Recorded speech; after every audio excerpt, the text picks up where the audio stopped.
Voilà, donc tel ñu jël suñu 3e journée championnat division régionale.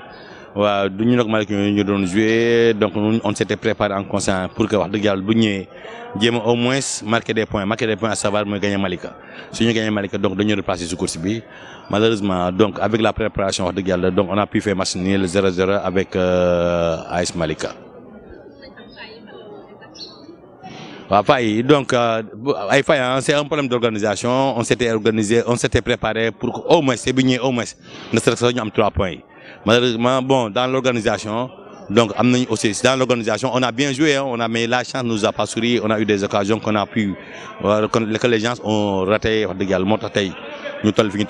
mais vraiment, on a bien joué et je sens que de jour en jour et de match en match, l'équipe progresse et l'équipe monte en puissance.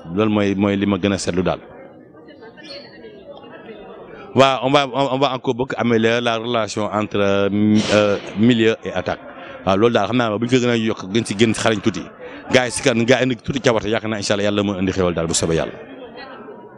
waaw di gërëm ñëpp ñu jàpp si match bi di féliciter ñëpp di fël waa Kër Massar wax dëgg yàlla ñu tey seetaan si pour yàlla may ñu dem mais li la yàlla dogal donc dañ koy sant yàlla baax dem kon naa liggéey quoi pour ñu vraiment match di ñëw ñu préparer pour bokkaat si course bi incha allah rabbi. waaw c'était un match amplement disputé entre deux grandes équipes sax Malika Kër Massar moom ñëpp xam nañ ne moom voilà quoi ñaari équipe voisine moom seen match du yomb.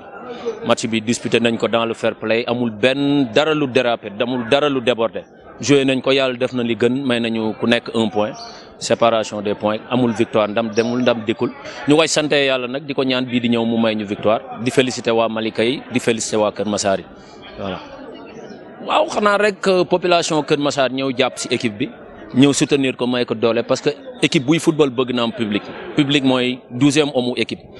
ñu ngi woo bépp waa Kër Massar ak bépp bonne volonté aussi itam ñi si war si ñëw jàpp ñi si mën a jàpp parce que loo bokk ak luñ la boole bokkul képp ku dëkk Kër Massar si nga bokk war nga si def sa participation soit mu nekk matériel soit mu nekk financière wala mu nekk sa présence ñu ngi woo ñëpp daal affaire bi daal am na woote mais amul xaare ñun ñi ngi si te ñi ngi woo ñëpp ñi dëkk Kër Massar voilà ñu ñëw jàpp si. waaw mais merci beaucoup à KM Info merci beaucoup à di féliciter sama coéquipier yëpp staff technique bi.